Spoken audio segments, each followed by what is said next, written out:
the most important things to remember when planning for your fall planters is height. This is a very short season for your planters, so everything is probably going to stay about the same height, about the same width. So what you're seeing in the nursery is what you should plan that it'll look like in your planter. Now what you need to focus on is the root ball.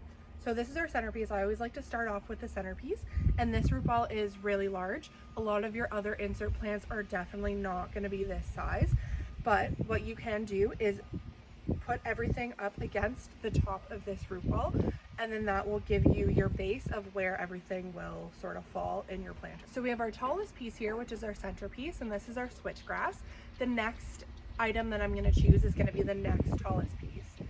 So I'm just going to put some celosia, and see, this root ball is a lot smaller than this root ball, but the important part is the top of this and the top of this. So you line them up, and that is roughly where it will fall in the planter. When you put it in front of it, it's kind of blocks your grass, so I like it off to the side. Happy with that. If you like a little bit of symmetry, maybe you'll put another celosia here, or you can find something different. I'm really liking Bidens this fall, and they do have some height depending on which plant you are choosing in the nursery. So I'm going to put this one on the other side here, and just for comparison, look at this root ball versus this root ball versus the grass root ball. So when you're putting them in your planters, you just need to make sure that the tops of each root ball are all lined up. So it'll fall about here and it'll fall about there. So you know now that everything that's going in front of it needs to be shorter, or else you're not going to see it.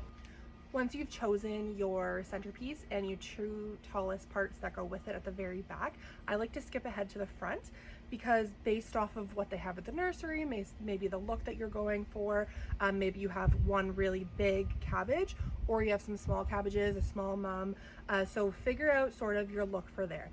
What I'm going to do is just put in some small cabbages. So I have 2 of those, which leaves me lots of room for a centerpiece here. So again, the top of this root ball lined up with all of these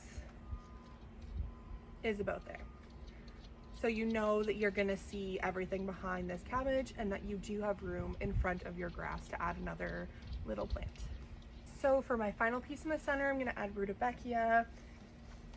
When it's up against the grass, it falls about there. When it's up against the cabbage, it falls about there. And then I know that my celosia and my Biden will be taller than this. So everything sort of falls into place.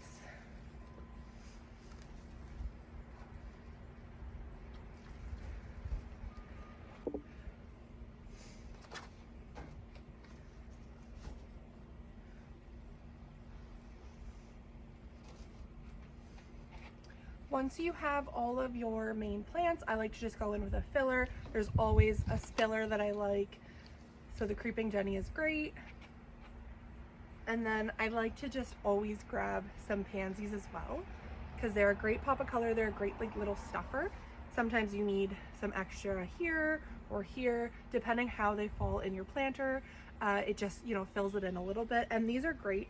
These, I think they're 4-inch pots, because they actually have 2 little plants in them. So if you think that you might need 1 and 2, all you have to do is grab one of these, and then you can just split them in half. Happy planting!